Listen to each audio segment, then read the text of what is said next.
the moment Celia Bailey walked into the Hargrove Creek town social and watched a tall, broad-shouldered stranger reach for the coffee pot and pour her cup before he poured his own. She understood, without a single word exchanged between them, that something in the world had quietly shifted. It was the autumn of 1882, deep in the Texas Hill Country, where the live oaks were just beginning to turn amber at their edges, and the air carried the first cool bite that promised a hard winter ahead. Hargrove Creek was not a large town by any measure. A general store, a livery, a barber shop, a church with a bell that stuck on cold mornings, and a handful of houses spread along a single dusty main road like beads dropped carelessly from a broken necklace. But it was a community in the truest sense of the word, and the autumn social held in the church hall each year was the one occasion when every soul within 20 miles made the effort to show up, scrubbed and pressed and hungry for company after the long isolation of the harvest season. Celia had almost not come. She had stood at the mirror in her small bedroom above her uncle's dry goods store for a full quarter-hour, studying her own reflection with the critical eye of a woman who had learned to expect disappointment from the world and had grown somewhat comfortable in that expectation. She was 24 years old, dark-haired, with brown eyes that tilted slightly at the corners and a mouth that was considered by some to be too wide for fashionable beauty, but which, when she smiled, truly smiled, not the polite version she had perfected for customers, transformed her face into something entirely arresting. She wore a dress of deep blue wool, mended at the left cuff where the fabric had caught on a nail the previous winter, and her hair was pinned up in the way her mother had taught her before her mother had died of fever 3 years prior, and left Celia with nothing but a small trunk of belongings and a one-way ticket to Hargrove Creek, where her Uncle Harold Bailey ran his modest commerce and needed someone to mind the accounts. She had told herself she was going to the social for Harold's sake.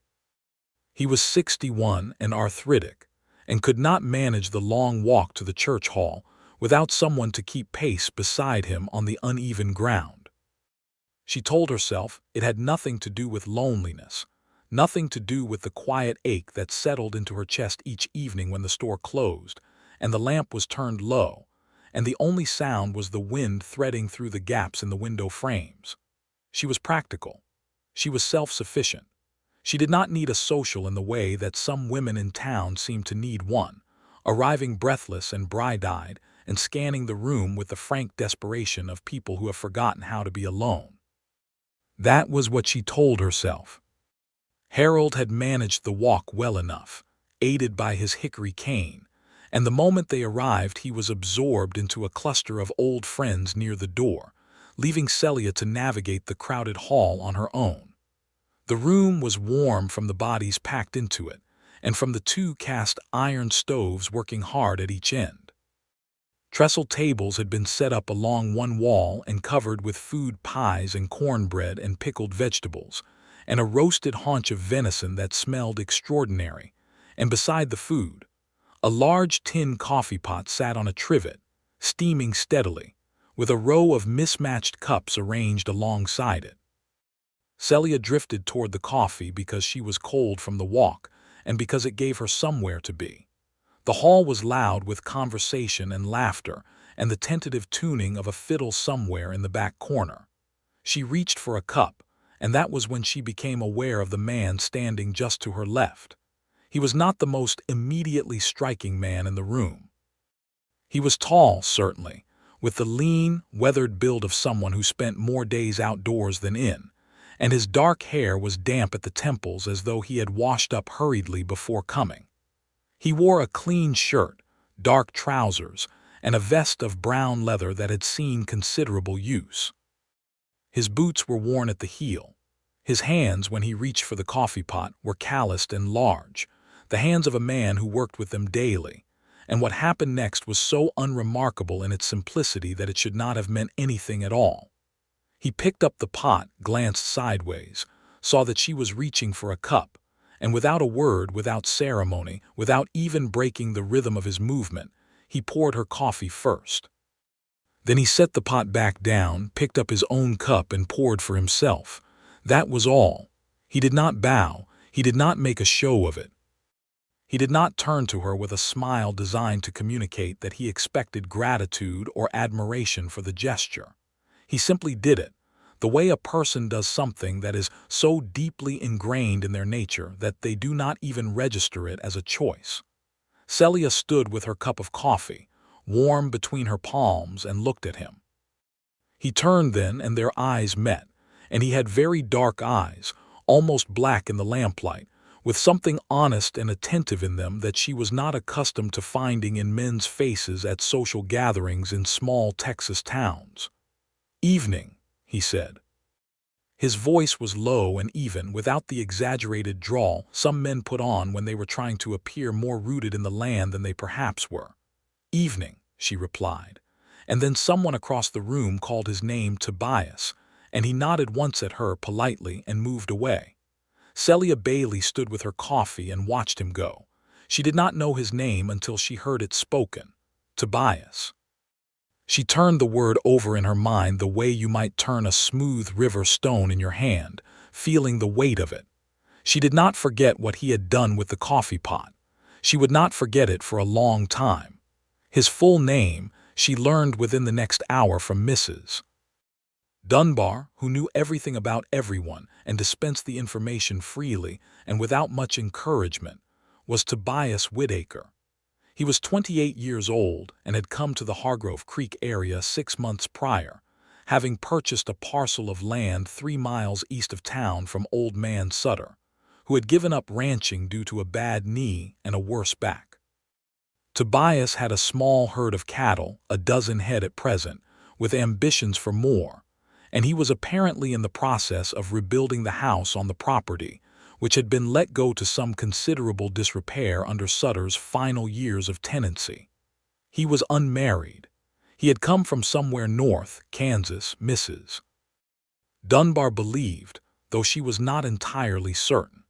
He was quiet, Mrs. Dunbar said, quiet but not unfriendly, and he had already earned a decent reputation among the local ranchers for being the sort of man who showed up when something needed doing and did not require excessive conversation about it. Celia absorbed all of this with the practiced neutrality she brought to most information that came her way, and she spent the remainder of the evening across the room from Tobias Whitaker, watching him in the peripheral way that did not announce itself as watching. He talked to the men without performing. He ate without hurry. He helped an elderly woman carry her plate when her hands were too full, and he did it the same way he had poured the coffee, without drama, without expectation of acknowledgement, as though it simply had not occurred to him to do otherwise. When the fiddle finally got itself tuned and the dancing started, Celia found herself in the unexpected position of hoping he would ask her, and then being immediately irritated with herself for hoping it, and then, with considerably less irritation, finding him standing in front of her with a look on his face that was neither arrogant nor uncertain, but somewhere in that middle country where genuine intent lived. "Miss," he said, "would you care to dance?" "I'm not much of a dancer," she said honestly. "Neither am I," he said, "so we'd be well matched." She laughed before she could stop herself. It was not a polite laugh. It was the real one, the one that her mouth was wide enough to produce without restraint, and she saw something happen in his expression at the sound of it, a brief, unguarded softening, there and gone in a moment, like light moving on water. They danced twice.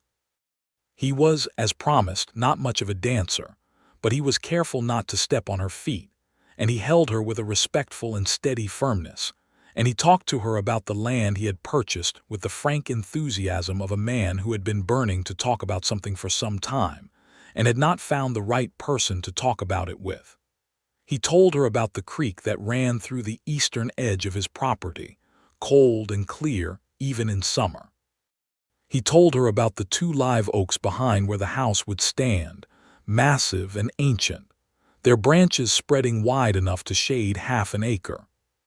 He told her the soil on the southern pasture was better than anything he had seen in Kansas, rich and dark and deep, and that he intended to put a kitchen garden in come spring that would be the envy of everyone within riding distance.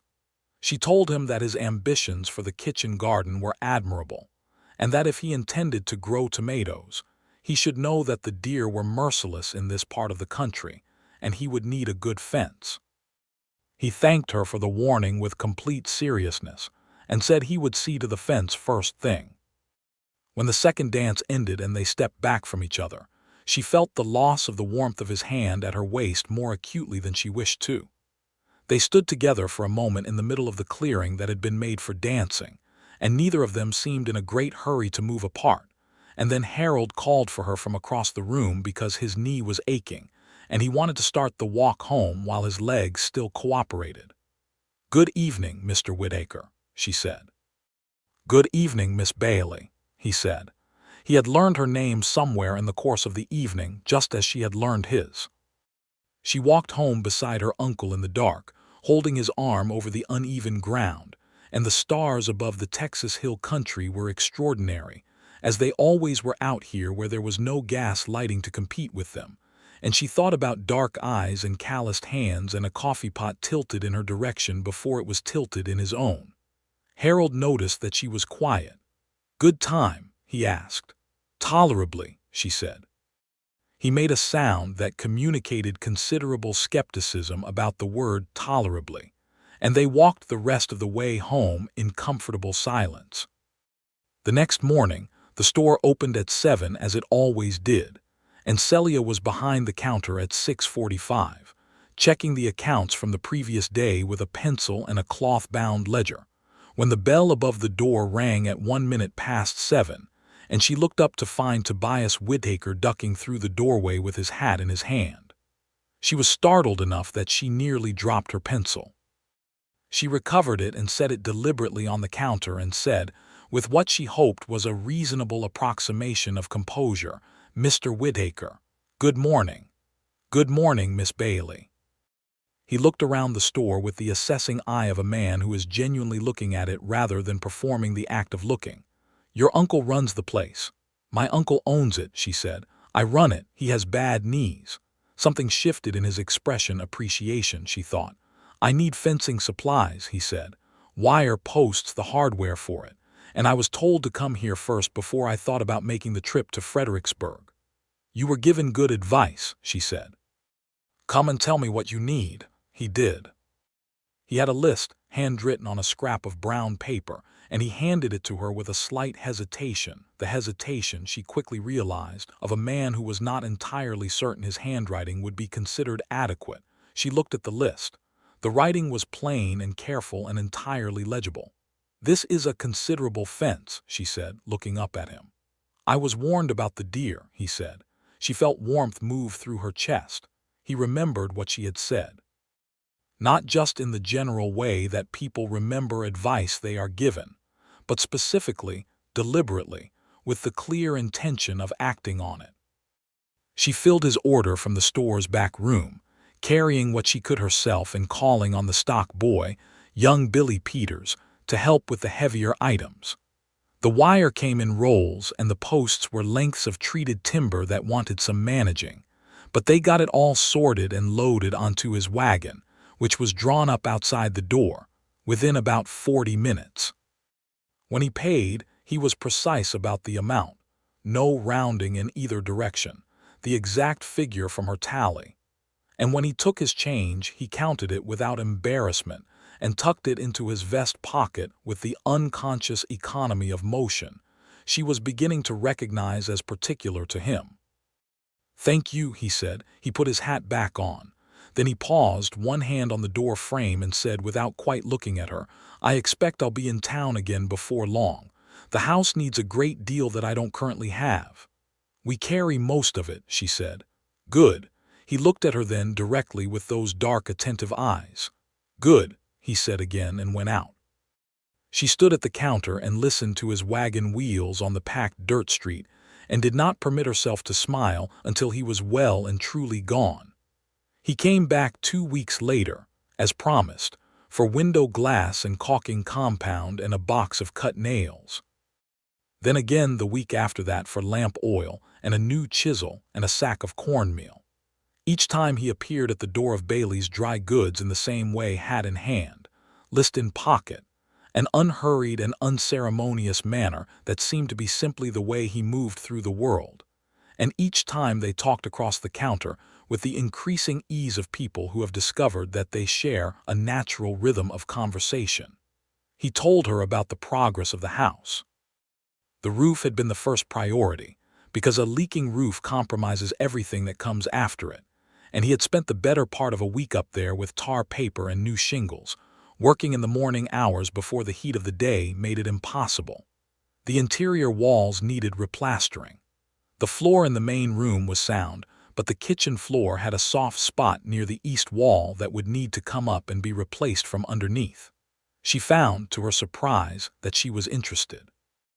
Not performing interest, genuinely interested. In the way you are interested in a thing when the person describing it cares about it deeply, and their caring is contagious. She asked questions that she did not have to manufacture. What kind of wood was the original flooring? Longleaf pine, he said, and good wood it was too, hard as iron once it was properly cured. He just needed to find a matching piece to fill the gap.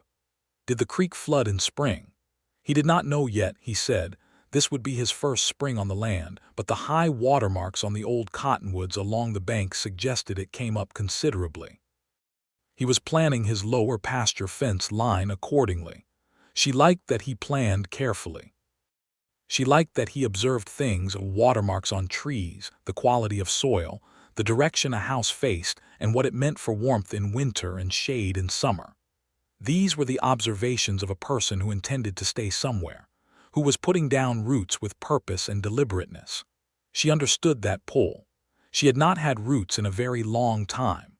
Her mother's death had been a kind of uprootedness that she was still, 3 years on, quietly learning to live with. It was on his 4th visit to the store in early November, when the air outside had turned genuinely cold, and the sky had the flat pewter color that meant serious weather coming, that Harold appeared from the back room in the middle of their conversation and looked at Tobias Whitaker with the frank assessment of a man who has been listening from the back room for some minutes and has formed certain opinions. "Whitaker," Harold said, "you're the one putting Sutter's place back together."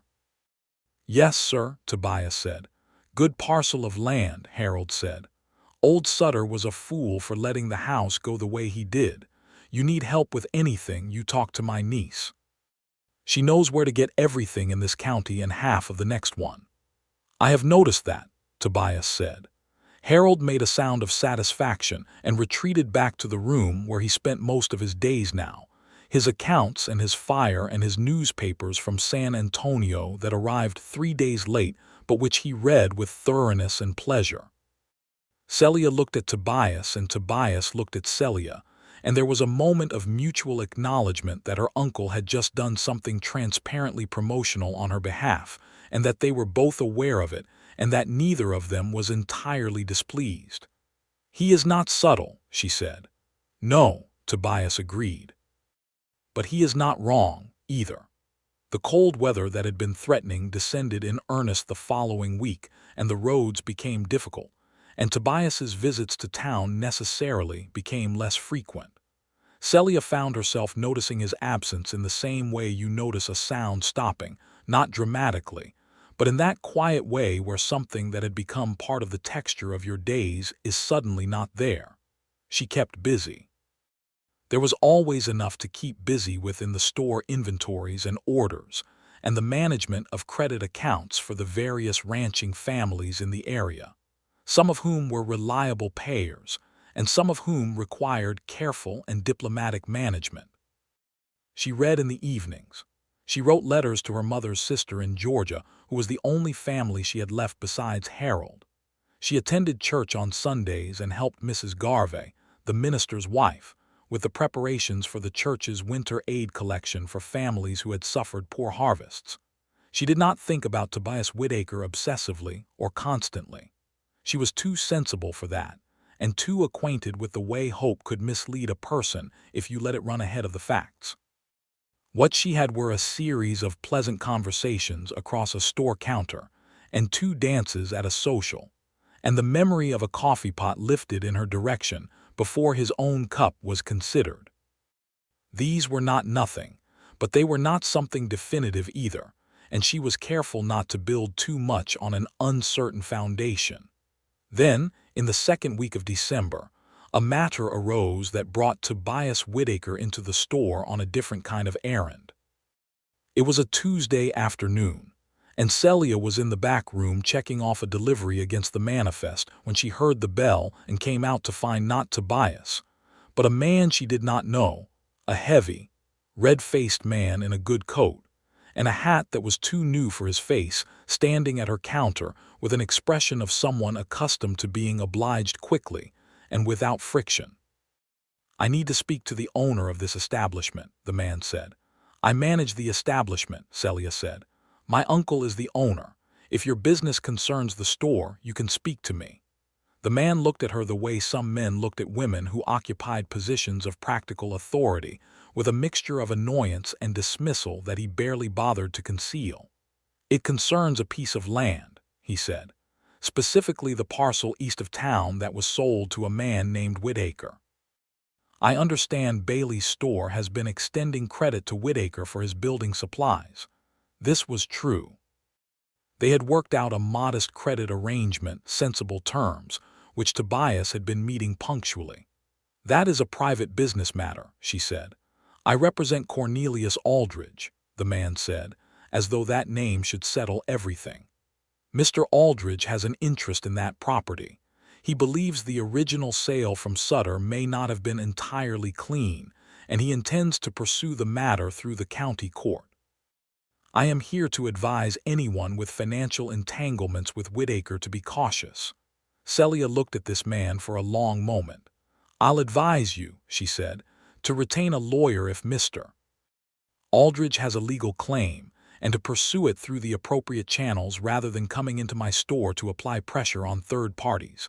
Good afternoon." The man left, annoyed. Celia stood at her counter and felt something cold and purposeful settle into her chest, not fear, but the specific clarity of mind that comes when someone threatens something that matters to you. She thought about this carefully. Cornelius Aldridge was a name she knew. He was a cattle baron who operated out of the Fredericksburg area, with extensive land holdings, and a reputation for expanding them by methods that ranged from the legitimate to the considerably less so. She had heard stories, rumors mostly, but rumors consistent enough across multiple sources to have the weight of pattern, of small landowners in the surrounding counties who had found themselves subjected to various pressures when Aldridge decided he wanted their land. That evening, she wrote Tobias a letter. She wrote it twice, the first draft being too long and too emotional, and the second being appropriately informative and direct. She told him what the man had said and who he represented. She told him what she knew about Aldridge's reputation. She told him that if the sale from Sutter had been conducted through a county deed, there was a record of it, and that record was his best protection. She told him to speak to a lawyer in Fredericksburg without delay. She sent it with Billy Peters, who rode out the following morning, and she spent the day in a state of controlled agitation that she expressed entirely through an extremely thorough reorganization of the store's back room shelving. Tobias appeared at the store door 2 days later. He looked, she thought, like a man who had spent the intervening time thinking hard and sleeping little, but he was composed, and his eyes when he met hers were clear and direct. "I got your letter," he said. "I know," she said. "Come in out of the cold." He came inside and they stood together near the small stove she kept burning in the corner, and he told her what he knew about his title to the land, which was clean, the deed properly recorded in the county clerk's office, the transaction above board in every particular. He told her that he had already spoken, the day before, with a lawyer named Marsh in Fredericksburg, who had looked at his papers and said his position was sound. Aldridge's man had made the same approach to 2 other small ranchers in the area, using the same tactic of suggesting cloudy title as a way of creating anxiety and softening people up for a low buyout offer. Celia listened to all of this with full attention and then said, "What are you going to do?" Nothing different from what I was already doing, he said. Build my fence, bring my herd up to size, prove the land by working it. He paused. I thought you should know that your letter mattered, considerably. She held his gaze. I would have wanted someone to tell me, she said simply. He was quiet for a moment and then he said, Miss Bailey, I wonder if you would allow me to take you to dinner at the hotel dining room on Saturday evening, as a way of expressing my appreciation, and because I would like to very much apart from the appreciation. She felt the warmth of that particular honesty, that he had added the second reason specifically and unambiguously, not hiding it in the first. Yes, she said, I would like that. Saturday came and he arrived at the side door of the dry goods store at 6 in the evening wearing a clean dark coat and a new hat, and she met him in her blue wool dress with the mended cuff, because it was the best dress she owned, and she had decided to stop being apologetic about the mend, and he offered his arm with the same unstudied naturalness with which he did everything, and they walked the 2 blocks to the Hargrove Creek Hotel together in the cold, clear night. The hotel dining room was not grand. It had 6 tables covered with white cloth and a wall lamp that needed a new chimney and the same menu every Saturday, which was roast beef or chicken with whatever vegetables were in season. But the tablecloths were pressed, and the food was properly cooked, and the proprietress, Mrs. Henshaw, left people alone to their conversation, which was the essential quality of any good dining establishment. They talked for 2 hours. Not about the store and not about fencing and not about Cornelius Aldridge. They talked about deeper and wider things, the way people do when they have passed through the shallows of acquaintance and found themselves moving into water they can no longer see the bottom of. She told him about her mother, about the way her mother used to sit at the window in the early morning before the rest of the house was awake, with her hands around a cup of coffee, watching the light change, and how Celia had sometimes come down quietly and sat beside her without speaking, the 2 of them watching the morning arrive, and how that silence had felt like the most complete kind of companionship she had ever known. About how her mother had died quickly, the fever taking hold on a Thursday and not relinquishing until Tuesday, and how the world had felt afterward like a room where someone had moved all the furniture 3 inches to the left, the same room, the same furniture, but nothing quite where your body expected it to be. He listened to all of this without redirecting it or filling the pauses with reassuring generalities, which was rarer than it should have been, and which she was grateful for. He told her about Kansas. He had grown up there, the younger of 2 brothers, his father a farmer who had worked hard and died of a stroke at 53, leaving the farm to the older brother by the particular logic of firstborn inheritance that Tobias had accepted without bitterness, but also without pretense that he found it entirely fair. He had stayed on to help for 2 years after his father died, and then, with his brother established and his sister-in-law pregnant with their second child, he had felt the walls of a life that was not quite his own pressing in, and he had gone looking for something that was. He had worked cattle drives for 2 years, hard, unglamorous work that had nothing in common with the romantic accounts of it that occasionally appeared in the Eastern papers, and had saved carefully and looked at land in 3 territories before the Texas Hill Country had caught him in that particular way that places sometimes catch a person, as though the land itself recognizes something in you and holds on. What was it about this land? She asked. He thought about it seriously in the way she had come to recognize not performing contemplation, actually doing it. The quality of the light, he said finally, and the way the land rolls. It's not flat like Kansas. It has character. Every rise looks different from the next one. And the soil, he added, with the feeling of a man returning to his truest enthusiasm. The soil, Miss Bailey, is remarkable. She smiled. You love it already, she said. I do, he said, and she thought he might be talking about more than the land, but she was not yet ready to be certain of that, and she looked down at her plate and let the moment pass at its own pace. He walked her home afterward, and they stood at the side door of the store in the cold, their breath making small clouds in the air between them, and he held her gaze steadily and said, "I would very much like to do this again if you are willing." "I am willing," she said. He smiled then, a full, unguarded smile that she had not seen from him before, and that did something considerable to her composure. "Good," he said. "Good night, Miss Bailey." "Good night, Mr. Whitaker," she said, and went inside and stood in the dark of the back room for a full minute, pressing her palms against her warm cheeks and telling herself to be sensible, and then smiling anyway because there were limits to how long she was willing to be sensible about a thing as considerable as this. The matter of Cornelius Aldrich did not resolve itself quietly or quickly. Through January and into February, there were rumors that Aldrich's lawyers were moving through the county courts, attempting to challenge deeds on 3 properties, Tobias's among them. Tobias went to Fredericksburg twice to meet with Marsh the lawyer, and both times he came back with the same steady assessment. His title was clean and Aldrich's challenge had no legal basis, but the process would take time, and in the meantime he needed to keep building the operation on the land to demonstrate active use and occupancy. The ranching community in and around Hargrove Creek, which had its own distinct code of solidarity around things like land theft and outside interference, rallied in the quiet way that small communities rally, not with public drama, but with the practical kind of support that meant men showing up on a Saturday to help Tobias get his fence posts set before the ground froze solid, and the feed store extending him favorable terms, and various people saying various pointed things to the county judge, who was, as it happened, an old friend of Harold Bailey's, and who had views about Cornelius Aldrich that predated the current situation by several years.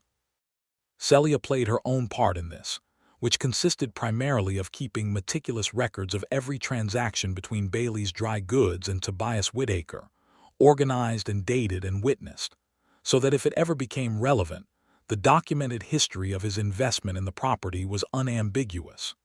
She also wrote 2 letters, one to the county clerk and one to the state land office, requesting confirmation of the recorded deed, copies of which she filed carefully in the store's office. When she told Tobias what she had done, he looked at her for a long moment with something in his face that was more than gratitude. "You are formidable," he said. "I am practical," she said. "Both," he said. They had fallen into a pattern by February that both of them understood to be a courtship without having used the word, because naming a thing sometimes made it more fragile, and neither of them was the type to be fragile with something they genuinely valued. He came to town each week, sometimes more, and they walked when the weather permitted and sat by the store stove when it did not, and they talked constantly and easily, and she found that the loneliness that had been the background note of her evenings in Hargrove Creek had been displaced by something warmer and fuller. He was not a man who spoke of feelings with facility. She had understood this early and had not tried to push it, partly because she respected it, and partly because his feelings were in fact extremely legible to her in other ways, in the care with which he listened to her, in the small attentions he paid that were never showy but always precise, in the way he looked at her when he thought she was not noticing, which she always was. She was not herself a great speaker of feelings. She had learned, in the years since her mother's death, to hold things close, because you could not hold things close enough when they were gone, and holding them close while you had them was a kind of safekeeping. But this thing between them, this gentle, steady, accumulating thing, it was reaching the point where it wanted to be named. She could feel it in the way the air between them sometimes changed, charged with something that neither of them had yet found the right moment or the right words to address. It was Harold who inadvertently provided the occasion. On a cold Saturday evening in late February, Harold had a small supper at the rooms above the store. Just 3 people, himself and Celia and Tobias, whom Harold had taken a genuine liking to and who had taken an equally genuine liking to Harold. The 2 of them frequently engrossed in discussions about livestock and soil, and the relative merits of various cattle breeds that Celia followed with polite interest, and a certain pleasure in watching two people she cared about in easy conversation. After supper, Harold announced that his knee was communicating strongly in favor of an early evening, and he said good night with a transparency that was almost heroic in its brazenness, leaving Celia and Tobias in the small sitting room with the fire and the remains of the coffee pot from supper, and the clear understanding that Harold had maneuvered them into exactly this situation deliberately and without shame. Celia looked at the closed door to Harold's room and then back at Tobias. "He is spectacularly unsubtle," she said.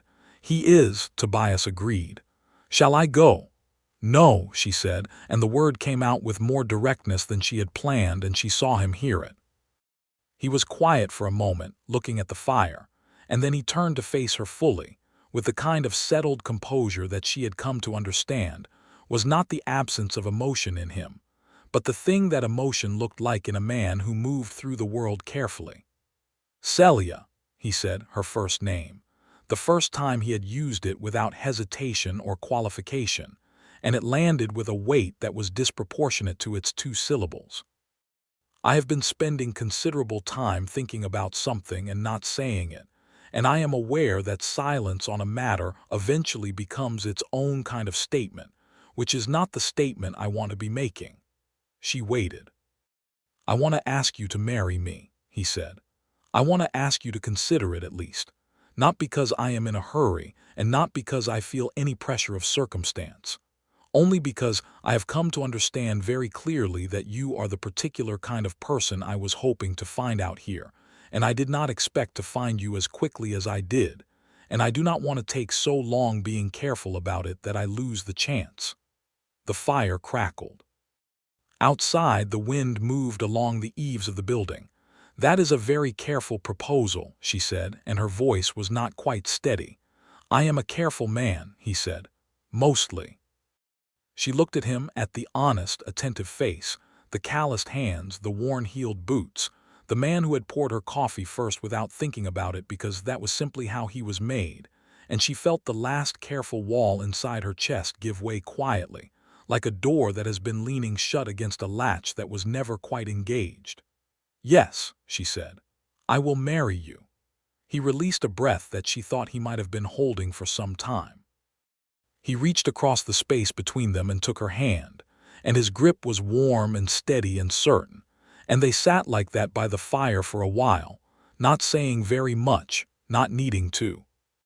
Spring came to the Texas Hill Country with its sudden extravagance, the way it always did. 1 week of cold rain and then, almost overnight, the hills going green and the wildflowers starting along the roadsides, and the creek running fast and clear with snowmelt from the higher ground.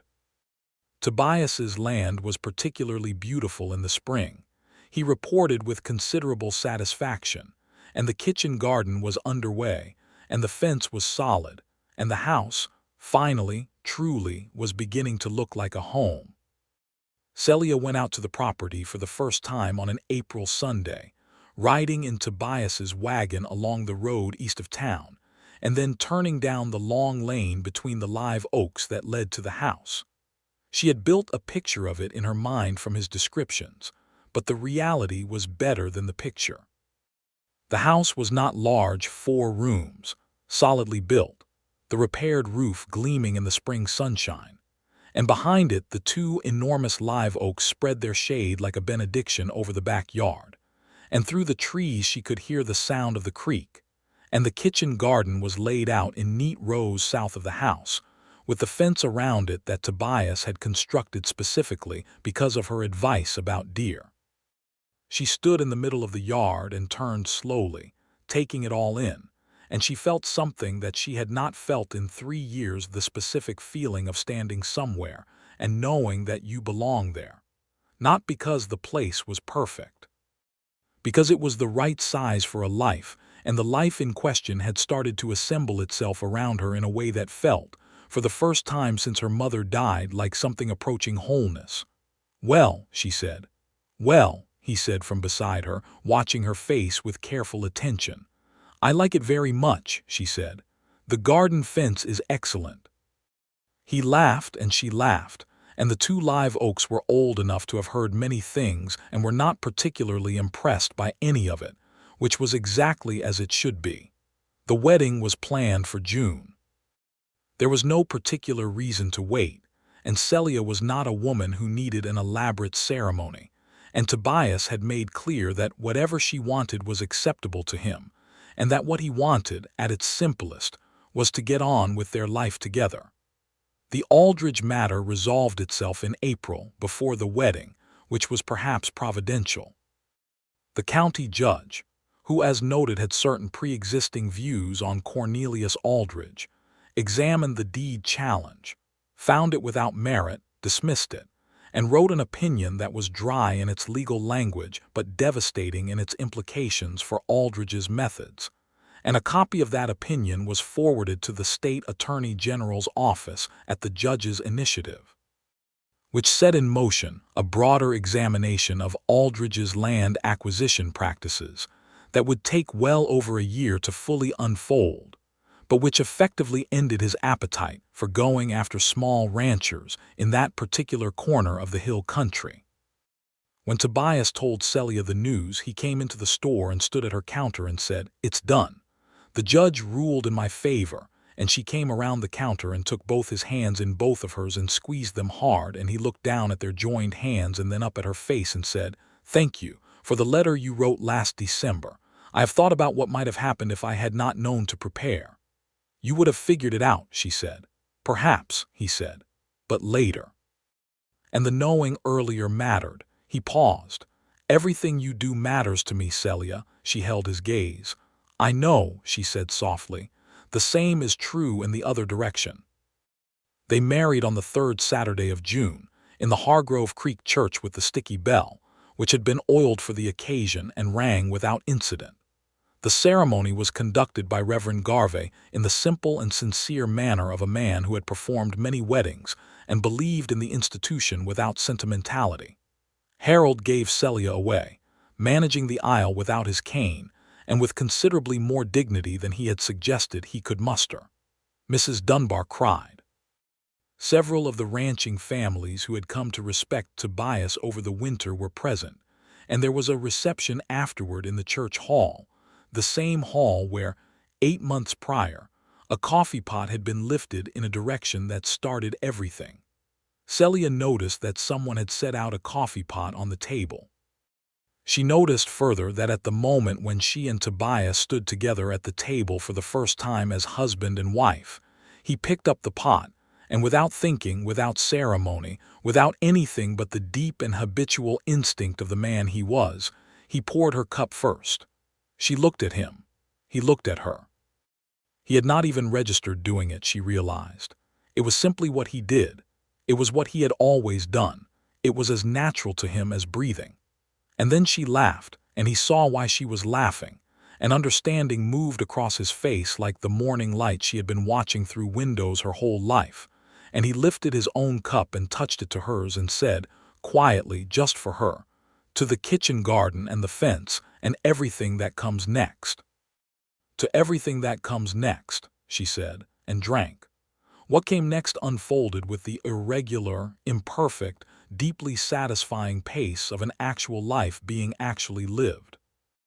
They moved Celia's things from the room above Harold's store to the house on Tobias's, their land, and the adjustment of becoming a household was not without its frictions, because Celia had strong views about the organization of kitchen cupboards, and Tobias had an existing system that he defended with more passion than the occasion warranted, and they had their first real argument about it, which lasted 20 minutes and was resolved by a reorganization of the cupboards that incorporated elements of both systems, and was objectively better than either of the originals, though neither of them said this directly. She kept the accounts for the store. Harold needed her for that, and she was not willing to abandon him to his own bookkeeping, which had never been his strength, and she rode into town 3 mornings a week on the mare she had purchased in May with the savings she had been accumulating quietly for 2 years. The ride was 3 miles, and she liked it, liked the early morning quality of the land, the way the light came across the hills at that hour with a clarity that the middle of the day could never match. Tobias's herd grew through the summer. He purchased 8 more head of cattle in July from a rancher who was downsizing, bringing his total to 22, which was not yet the operation he envisioned, but was a solid and growing foundation. The cattle were good quality, and the land could carry considerably more than he currently had on it, and his plan systematic, patient. The plan of a man who thought in seasons rather than days was to be at 50 head within 2 years and 100 within 5.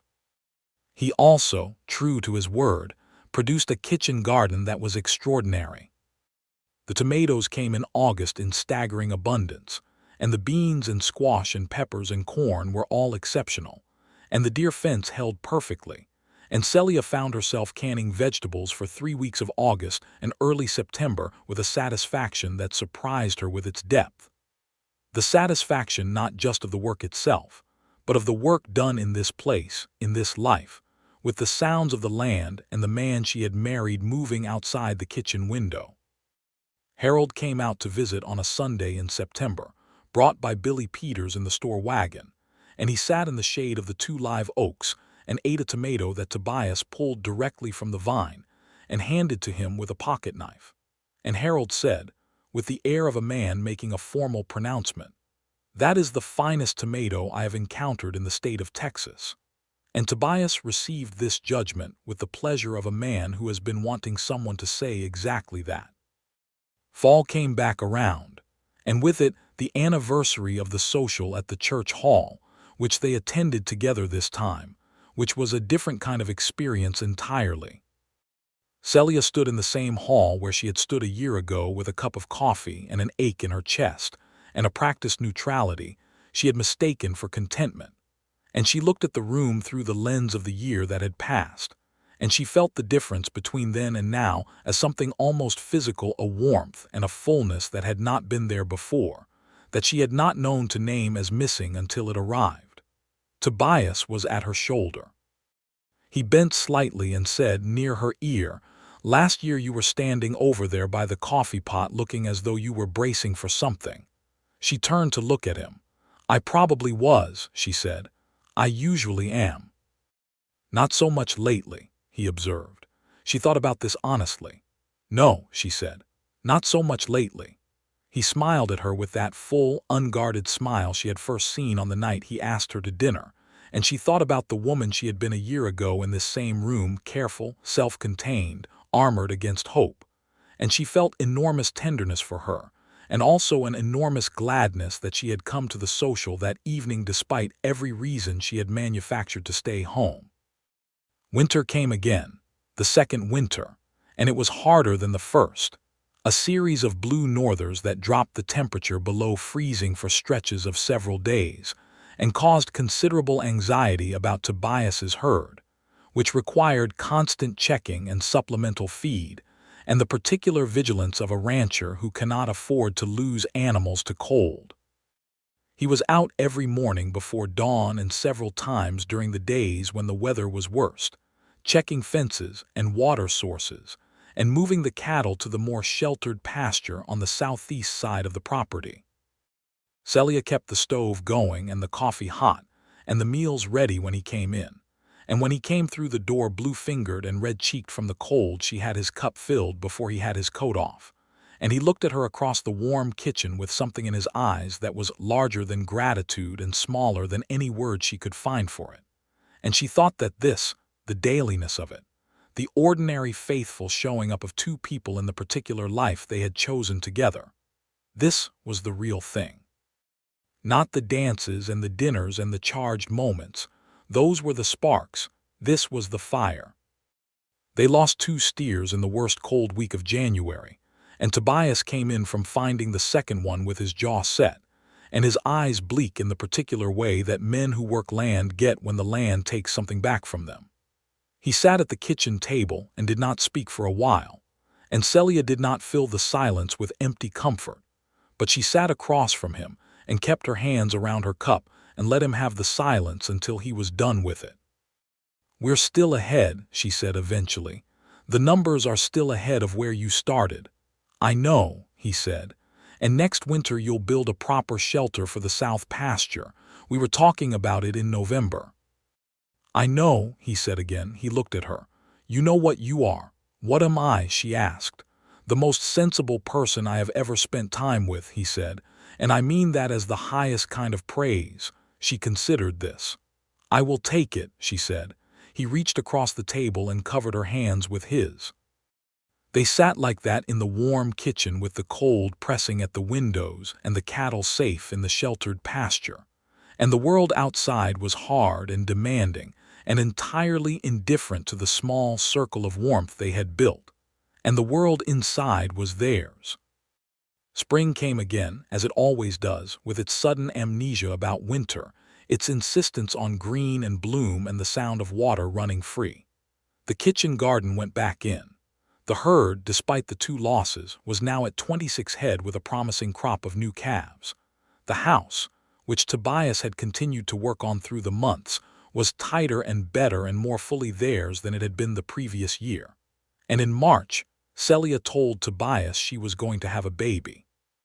She told him in the kitchen in the morning, which was where most of their important conversations happened, the kitchen being the room where they were most themselves with each other, stripped of whatever extra they put on for the world outside. She told him simply and directly, because that was how she said things, and she watched his face as she said it. He was very still for a moment. Then he stood up from the table and came to where she was standing and put his arms around her carefully, as though she had become something precious that required a different kind of handling, and she said against his chest, "I am perfectly healthy and the doctor in Fredericksburg says everything is exactly as it should be, so you do not need to treat me as though I have become breakable." "I know," he said. His voice was not quite steady. "I know you are not breakable. I am aware of that more than most things about you." He held on. "I just need a moment." She gave him the moment. When he released her and looked at her, his eyes were bright. "Baby," he said, as though the word was still finding its full dimensions.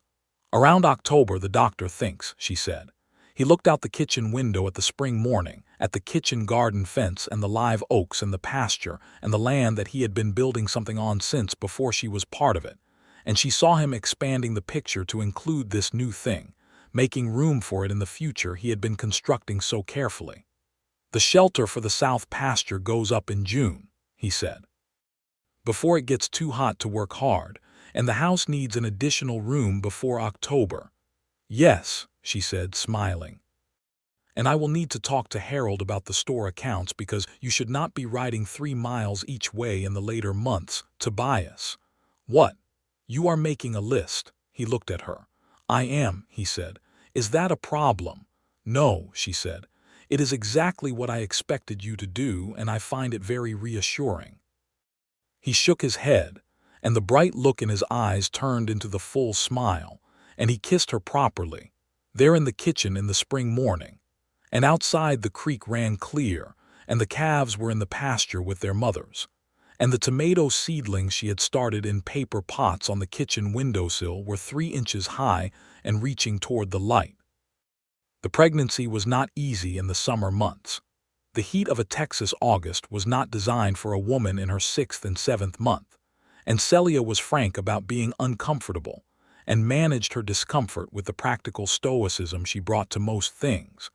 But she also leaned into Tobias's care in a way she had not expected of herself, accepting help without the reflex resistance she had developed over years of managing everything alone. He was extraordinarily good at it, at caring, at the specific attentiveness of a person who notices what another person needs without requiring them to perform the need loudly. He kept the kitchen cool as best he could with wet cloths over the windows. He modified the evening meal to whatever she could manage, which in August was considerably lighter than what they normally ate. He read to her in the evenings from the newspapers, and from the books she had brought from the store. Harold had a decent collection, accumulated over years of ordering from a bookseller in San Antonio, and when she could not sleep, he would sit up with her without complaint, just present, just there, the way she had sat beside her mother at the window watching the morning come. Harold came out to the property frequently that summer, brought by Billy Peters, and he sat with them in the evenings, and he and Tobias talked cattle and Celia talked with her uncle with the particular ease of people who have had enough time together that there is no performance required, just the genuine and comfortable company of people who have come to love each other in the accumulated daily way. Harold was more frail than the previous summer. His knees were worse, and his color was not as good, and Celia watched this with the specific anxiety of a woman who had already lost the person who was most central to her world, and was not yet fully prepared to face that kind of loss again. She mentioned it to Tobias one evening quietly. When Harold had gone to sleep in the guest room, they had converted one of the rooms for his visits because the ride back to town in the wagon exhausted him now. Tobias listened and then said, "What do you need?" "I don't know," she said. "I just wanted to say it out loud." "All right," he said. "Say it out loud whenever you need to." She looked at him in the lamplight, this solid and patient and entirely genuine man, and she thought about the distance between the woman she had been at the autumn social 2 years prior, careful, armored, not expecting anything, and the woman she was now, who had somehow, with the help of a coffee pot tilted in her direction, been persuaded to come down from behind her careful walls and let someone in. "I love you," she said. She had said it before, but not quite like this, not with this specific weight behind it, the weight of knowing exactly what she was saying and meaning every particular of it. He met her eyes steadily. "I love you," he said. "More than the land, and that is saying something." She laughed. He smiled. And they sat in the lamplit room of their house on the land that was theirs, with the creek running outside and the live oak standing steady in the dark, and waited for October. The baby was born on the 14th of October, 1883, a Tuesday, in the bedroom of the house on the property, with the doctor from Fredericksburg who had ridden out the previous evening when things began, and who was competent and unflappable, and had, by his count, delivered more babies than he could accurately remember. Tobias waited in the kitchen with Harold, who had come out 2 days prior with the instinct of a man who wanted to be present, and both of them did what men have always done in such circumstances, which is to find small tasks to attend to and to listen very carefully to the sounds coming from the other room. The baby arrived in the late morning, a boy, solid and red-faced, and possessed of extremely strong opinions about being cold, which he expressed at considerable volume the moment he was free of the warmth that had housed him for 9 months. Tobias was allowed in soon after, and he stood at the bedside looking at Celia, and at the wrapped and somewhat calmer infant in her arms, with an expression that was entirely beyond his usual composure. Undone, in the best possible way, like a carefully built thing that has been dismantled not by disaster, but by something too large to be contained in ordinary form. "He is very loud," Tobias said. "He takes after his father," Celia said, which was so far from accurate, Tobias being one of the quieter men she had ever encountered, that they both laughed, and the baby, startled by the laughter, blinked his dark, unfocused eyes at them with tremendous dignity. They named him Samuel for Tobias's father, Samuel James Whitaker, James being Celia's mother's maiden name carried forward. Harold cried. He tried to do it quietly, in the kitchen, while making himself useful with the coffee pot, but Celia heard him when Tobias carried Samuel out for his uncle to see, and she lay in the bedroom listening to the old man's choked voice, saying something she could not quite make out, and she cried a little too, quietly, in the way of a person releasing something they have been holding for a long time, grief and gratitude braided together into something that was neither one nor the other but both at once.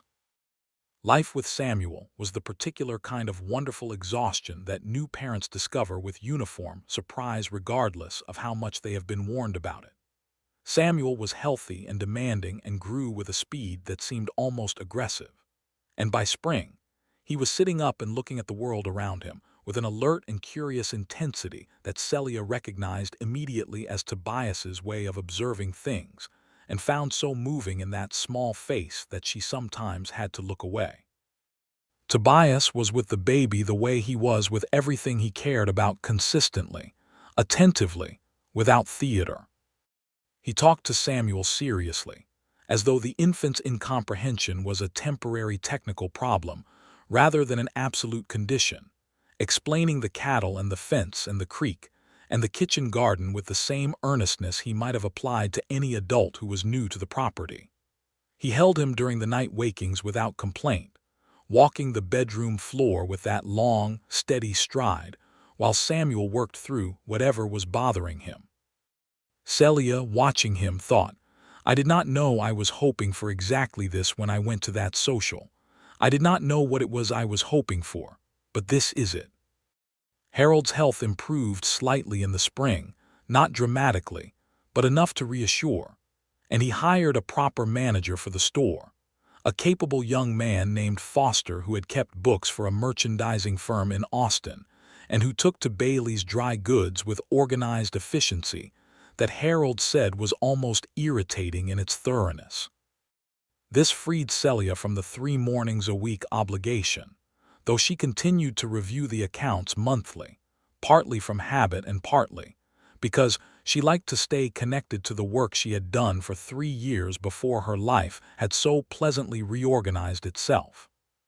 The herd reached 40 head by the fall of 1884, ahead of Tobias's schedule, driven partly by an exceptional calf crop in the spring and partly by a strategic purchase of 12 animals from a retiring rancher near Careville whose stock was notably good quality. Tobias negotiated that purchase with the methodical patience of a man who knows what something is worth and is content to wait for the price to reflect it. And when the deal was done and the cattle were on his pasture, he came home in the late afternoon and sat at the kitchen table with Samuel on his knee. Samuel was a year old now, and expressed opinions about his position in the world with great vocal energy. And he said, with the quiet satisfaction of a man who has kept a promise he made to himself, 41 head. Ahead of schedule, Celia said. A little, he said, with the careful modesty of a man who does not want to provoke fortune. A little ahead. Samuel said something emphatically and grabbed at Tobias's vest pocket and was redirected with the automatic efficiency of a man who has learned that small children and unguarded vest pockets are a combination requiring management. The community of Hargrove Creek continued to grow, slowly, but with the organic purposefulness of a place that has found its feet. 2 new families arrived in 1884, both with intentions to ranch, and they were absorbed into the existing fabric of the community with the practical welcome of people who know that more good neighbors means more security for everyone.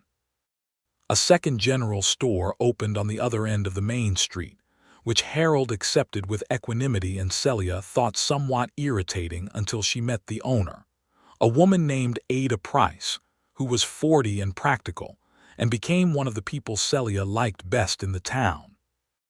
Ada Price had come west from Tennessee with her late husband, who had died of pneumonia the previous winter, and she had decided, with the straightforward logic of a woman who has survived a great deal and emerged knowing what she is capable of, to stay and make something of her own. She and Celia recognized each other immediately, the recognition of women who have learned to carry their own weight without making a fuss about it, and a friendship developed that was direct and honest and very good for both of them. It was Ada who, in the spring of 1885, took Samuel for a Sunday afternoon, while Celia and Tobias rode out to the far eastern corner of the property that Tobias had been considering as the site for an additional pasture, if he could get the fencing done before summer. They rode side by side along the creek, which was running beautifully in the April warmth, and the land was green in every direction, and the wildflowers were extraordinary along the banks, bluebonnets and Indian paintbrush, and the yellow of something she could not name, and Celia thought she had never seen the country look more like itself than it did in this moment. They dismounted at the flat beside the creek and let the horses drink and stood in the shade of the cottonwoods with the sound of the water around them, And Tobias put his arm around her, and she leaned into his shoulder, and it was not a dramatic moment. It was not the social or the hotel dinner or the night by the fire. It was quieter than those things and more complete. "I want to tell you something," he said. She waited. "When I came down here from Kansas," he said, "I had a clear idea of what I was trying to build. The land, the herd, the house, I had it all mapped out. But I had not planned for the rest of it, for the scale of the rest of it." She tilted her head to look up at him. "The scale of how much there is to it," he said, with the slight difficulty of a man finding the precise language for a feeling he does not reach for often. "Of how different it is to build something with a person as opposed to building something alone. It is larger. The whole thing is larger than I planned for, and I am grateful for that in a way I do not have adequate words for." She considered this. Then she said, "You have adequate words, you just used them." He looked down at her, the dark eyes with their honest and attentive quality. The man who had been the same, fundamentally and completely the same, from the first moment to this one. "I suppose I did," he said. She turned to face him and put both her hands against his chest and looked up at him with the fullness of everything she was. The careful woman, the practical woman. The woman who had learned to hold things close because they could be taken. The woman who had slowly, over the course of 2 years and 3 months and 1 autumn social, allowed herself to be held, and she said, "The scale of it is just right. It is exactly the right size."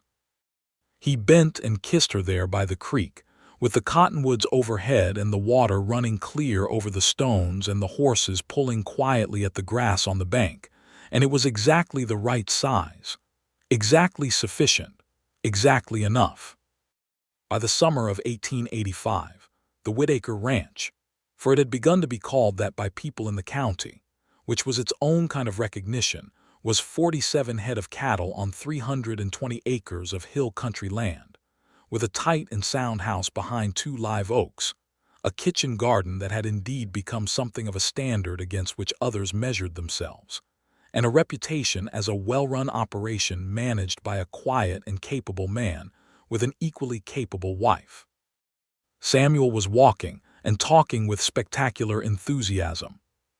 His vocabulary at 20 months was the subject of some amazement among visitors, though Celia privately thought that children who were talked to as though they understood things from the very beginning tended to understand things earlier than those who were not. He had Tobias's dark eyes and Celia's wide mouth, and a character that appeared to be entirely his own, sociable and curious and physically fearless, in a way that kept at least one parent in a state of constant low vigilance. Harold, in the summer of that year, came to Celia with a proposal. He wanted to sell the store. Not because the business was struggling, Foster had it running well, but because Harold was 64 years old and his knees were very bad, and he was tired in the deep way of a man who has been working without pause for 40 years, and has begun to understand that the remaining time is a resource that should be spent thoughtfully. He wanted to sell to Foster, who had the character and the competence for it, and who could be trusted to keep it as the community resource it had always been. Celia thought about it for several days, during which she did the accounts one more time with the particular attention of a woman who is looking at something she is about to say goodbye to. The store had been her livelihood and her purpose and her anchor for 3 years before it became something different, something secondary to the life she had built with Tobias, and she held it with the appropriate respect. "Sell it to Foster," she told Harold. "He'll be a good steward of it." "That's what I thought," Harold said, clearly relieved to have her agreement. "And the money from the sale, I'll split it between you and Foster, a portion for each." "You do not need to give me," she started. "Celia," Harold said, with the particular firmness of an old man who has decided and is not interested in argument, "you ran that store for 3 years and kept my accounts in better order than they had been in 20. You are getting a portion, and that is the end of it." She accepted. The portion, when the sale went through in September, was enough to give the Whitaker Ranch its next significant step: the materials for a proper hay barn, which Tobias had needed for a year, and which the community gathered to help raise on a Saturday in October in the traditional way. 15 men and a good deal of coffee, and the kind of cooperative work that made a place feel like it was made of people as well as land. At the barn raising, Celia found herself standing with Ada Price in the shade of the live oaks, watching the frame go up, and Ada said, in her direct Tennessee way, "You have done well for yourself, Celia." Celia looked at the barn going up, at her husband moving among the men with the easy authority of a person who has earned his place, at Samuel asleep on a blanket in the shade with a calm that would evaporate the moment he woke and would not return for several hours. "I have," she said, "better than I knew how to expect." "You expected bad things," Ada said. "It was not a question." "I expected nothing," Celia said, "which is different. Nothing seemed safer." Ada was quiet for a moment. "And now?" Celia watched Tobias say something to one of the men that made the group laugh, watched him look over at her across the yard with the particular look that was just for her, the one she had first seen in the lamplight of the church hall when she laughed for real and his expression had opened like a door, and she smiled back at him across the distance, just the two of them in the middle of all the noise and work and Saturday afternoon. "Now," she said, "I expect things to be very good." The year 1886 began as years do, with the raw cold of January that made the hill country feel stripped down to its essentials, spare and honest and demanding, and with the particular domestic intimacy of a household that has found its rhythms and knows itself. Samuel was 2.5 and firmly convinced that all ranch operations required his personal supervision, which he provided with total seriousness and zero actual utility, but which everyone pretended otherwise to maintain his dignity. Harold had moved into a room in the Hargrove Creek Hotel for the winter more comfortable for his knees than the rooms above the store, which Foster now occupied, and Celia visited him twice a week, riding in on those cold mornings that she still loved for their light, and they sat by the hotel fire and drank coffee, and talked with the ease of people who have stopped needing the conversation to be about anything in particular. It was Harold who first said, on a January morning with snow threatening the hills to the north, "You are going to have another baby." She had not told him. She had known for 3 weeks and had not told anyone yet but Tobias. She looked at her uncle. "How do you know that?" "Because you are drinking your coffee in the specific way you drank it the last time," he said, "as though it might do something you do not want it to do." She shook her head. "You are extremely observant for a man with bad knees." "The knees are separate from the eyes," he said, with some dignity. She confirmed it, and he was satisfied in the way of a man who has formed a correct conclusion from available evidence, and she went home that afternoon and told Tobias that Harold knew, and Tobias said, without surprise, "I expect he has been watching you closely for some time." The second baby was born in August of 1886, in the same bedroom, with the same doctor from Fredericksburg, and this time Tobias had some practice at the waiting, and managed it with more equanimity, though Harold, who had come out for this arrival as he had for the first, remained constitutionally incapable of equanimity in such circumstances, and spent the interval making a great deal of coffee that nobody particularly wanted. The baby was a girl. She arrived in the late afternoon, smaller than Samuel had been but no less emphatic about her existence, with a cry that the doctor said was entirely healthy and sufficient. Tobias held her in the kitchen while they settled Celia, and Samuel, who had been managed by Ada Price for the day and had just arrived back at the ranch with the news, climbed onto a chair beside his father and looked at his sister with the expression of a child encountering something for which none of his current categories are adequate. "What is she?" Samuel asked. "Your sister," Tobias said. Samuel looked for a while longer. "She is very small," he said. "You were too," Tobias said. Samuel appeared to find this implausible, but did not argue. They named the girl Ruth, for Harold's late wife, a woman Celia had never met but whom Harold spoke of with the particular tenderness of a person who carries someone with them always. Harold, when he was told, went very quiet for a moment and then said, in a voice that required some recovery, That is a good name for a strong girl. We thought so, Celia said. Ruth was, in fact, strong from the beginning. She had the Whitaker dark eyes and something else besides, a quality of stillness and observation that at times reminded Celia of the two live oaks, rooted and patient and already, in some way that could not yet be fully articulated, very much herself. The autumn of 1886 was brilliant, the best color in the live oaks and the cedars that Celia had seen since coming to the hill country, and the ranch was solid by any measure. 53 head of good cattle, a sound house with the additional room, the hay barn full, the kitchen garden's best season yet, the property established in the county record as a legitimate and productive operation by anyone's accounting.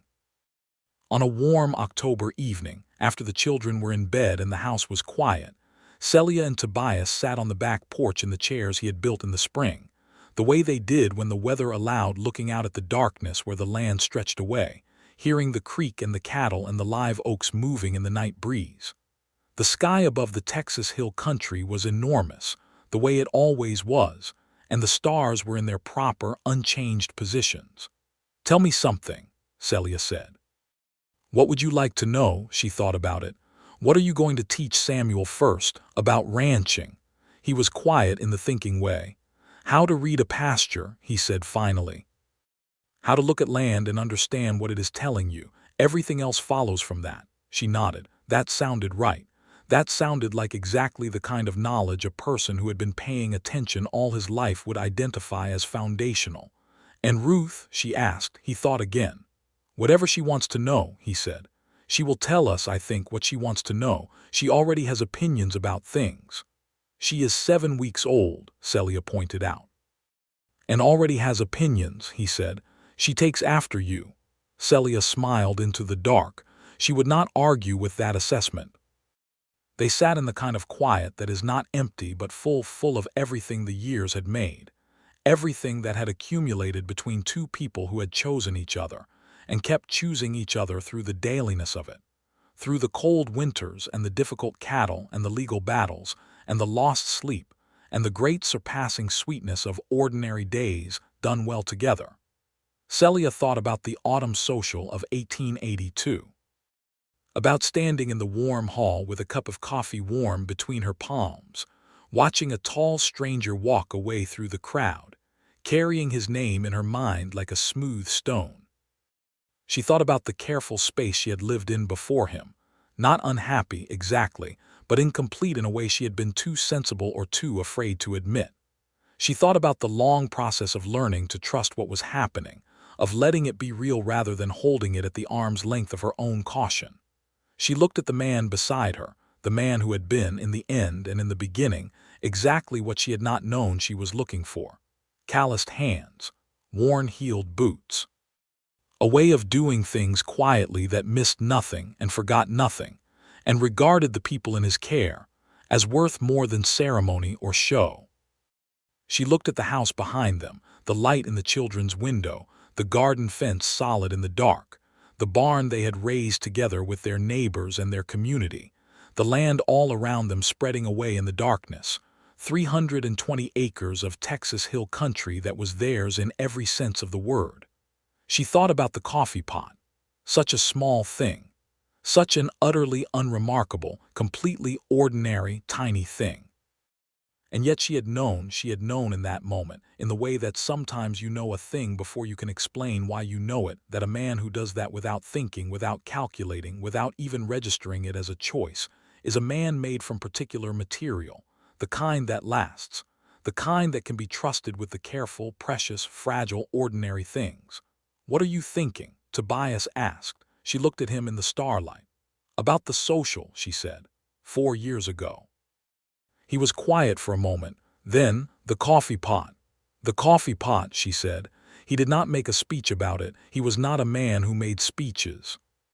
But he reached over in the dark and found her hand, and he held it with the warm, steady, certain grip of a person who intends to go on holding on, and he said, very quietly, "I am glad I poured your cup first." "So am I," she said. The creek ran on in the dark below the cottonwoods. The live oaks stood as they had stood for 100 years and would stand for 100 more. The cattle were quiet in the pasture. Inside the house, two children slept in the particular abandoned way of children who have worn themselves out on the business of being alive. The stars were very bright above the Texas hill country, and the woman on the porch was not bracing for anything. She was home. She was entirely, completely, without reservation home.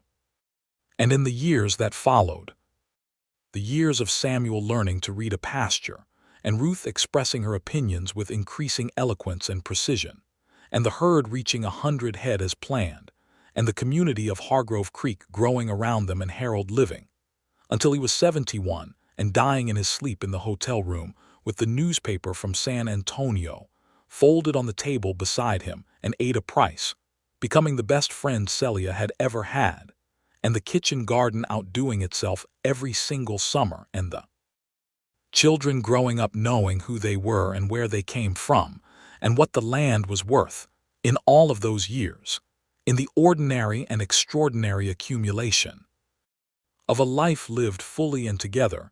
Celia Bailey never forgot the coffee pot. She kept it, in fact.